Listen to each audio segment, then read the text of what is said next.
El lenguaje como laberinto. Decir es ya traicionar. Cada vez que leo a Borges hablando el lenguaje, me entra un vértigo particular, esa sensación de que abrir la boca es ya empezar a equivocarse, porque Borges, más que nadie, entendió que las palabras nunca son lo que parecen. Nombrar algo es empobrecerlo. Decir árbol es olvidar todos los árboles concretos, con sus ramas torcidas, sus hojas caídas, sus insectos escondidos. Esto me recuerda a cuando pido una pizza por teléfono. Yo digo pizza y en mi mente hay una expectativa concreta. Queso derretido, masa crocante, salsa bien condimentada. Pero cuando llega, a veces lo que aparece es otra cosa. Masa gomosa, queso que se desliza, orégano en exceso. El lenguaje funciona igual. Lo que decimos nunca coincide del todo con lo que pensamos. Y Borges hizo de esa brecha una fuente inagotable de literatura. El nominalismo borgiano.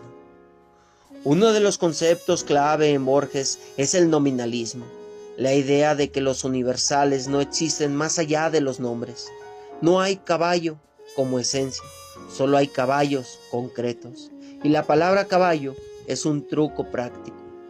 En sus ensayos, Borges cita a Guillermo de Ockham y a otros nominalistas medievales que cuestionaban la existencia de los universales, y lo hace no como un historiador de la filosofía, sino como alguien fascinado por la paradoja.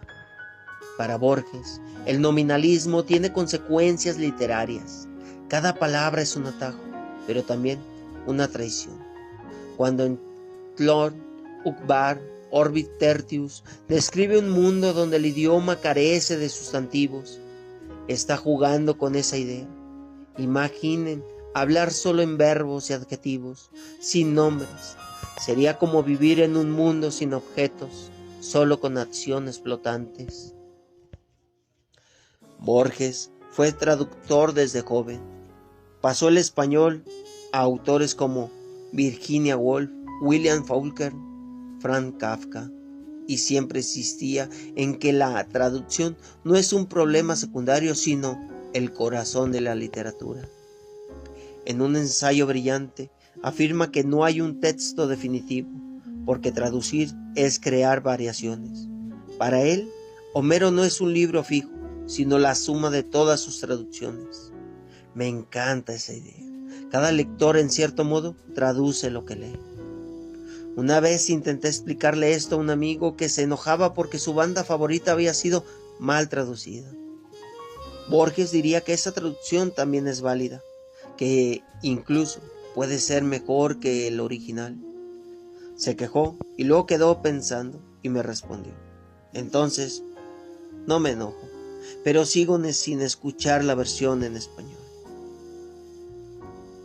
En el idioma de los argentinos, en 1928, Borges reflexionaba sobre el español rioplatense. Defiende la idea de que nuestra forma de hablar no es inferior a la de España, sino distinta. Rechaza la autoridad de la Real Academia y celebra la vitalidad de las lenguas vivas. Leer ese ensayo hoy es darse cuenta de que Borges ya anticipaba debates actuales sobre identidades lingüísticas. ¿Quién decide qué es correcto? ¿Un grupo de académicos en Madrid o quienes usamos el idioma todos los días en la calle? Yo siempre pienso en esto cuando alguien me corrige el dequiesismo. Es cierto, a veces digo, pienso de que, y sí, tal vez sea un error según las normas, pero si todos lo usamos, ¿no terminará siendo parte del lenguaje? Borges se habría reído y respondido: el idioma es un río, no una estatua. Uno de los juegos favoritos de Borges es mostrar cómo el lenguaje se enreda en sí mismo. En Pierre Menard, autor del Quijote, la paradoja no es solo que alguien reescriba palabra por palabra a Cervantes, sino que esas mismas palabras signifiquen algo distinto en otro contexto. Esto demuestra que el sentido no está en el texto, sino en la relación entre el texto y su época, entre la frase y el lector. La misma oración puede ser trivial en el siglo XVII y genial en el siglo XX. Yo lo siento cada vez que vuelvo a una canción vieja. Hay letras que en mi adolescencia parecían profundas y hoy me parecen cursis, y otras que antes me pasaban inadvertidas y hoy me conmueven. El texto es el mismo, pero yo soy otro. Borges nos recuerda que el lenguaje siempre depende de la mirada. Los espejos, obsesión borgiana, también sirven como metáfora del idioma. Una palabra le refleja un objeto, pero ese reflejo nunca es exacto. Es una copia invertida, deformada. En su ensayo Las versiones homéricas, Borges analiza distintas traducciones de Homero y concluye que ninguna es definitiva. Cada versión es un espejo distinto y juntas forman una galería infinita. Cuando lo leí, pensé en los filtros de Instagram. Una misma foto puede verse cálida, fría, saturada, en blanco y negro. Ninguna es la verdadera. Todas son variaciones posibles. El lenguaje hace lo mismo, colorea la realidad con filtros invertibles. Borges nunca fue un filósofo académico, pero sus ideas sobre el lenguaje resuenan con las de Wittgenstein. Ambos entendieron que las palabras no son simples etiquetas sino juegos. Imagina un diálogo entre ellos en un café porteño. Wittgenstein explicando sus juegos de lenguaje y Borges respondiendo con un cuento donde un idioma crea mundos. Se habrían entendido perfectamente. Para mí, Borges es como Wittgenstein, con humor, donde el austriaco era austero y severo. Borges prefería sonreír y contar una anécdota, pero ambos compartían la certeza de que los problemas filosóficos son, en el fondo, problemas del lenguaje.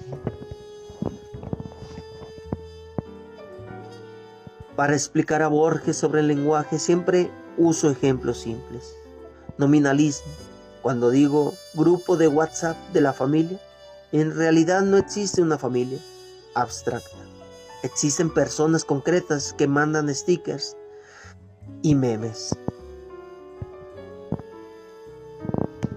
Cada vez que alguien manda un meme en inglés y otro lo traduce mal, estamos viviendo la teoría borgiana de la variación infinita.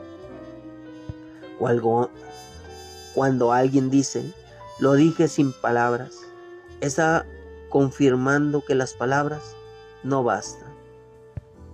Borges nos invita a mirar estos gestos cotidianos como puertas hacia problemas eternos.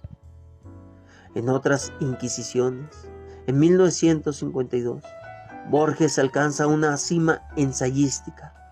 Allí reflexiona sobre teología, literatura, filosofía, siempre con el mismo método: citas, paráfrasis, paradojas.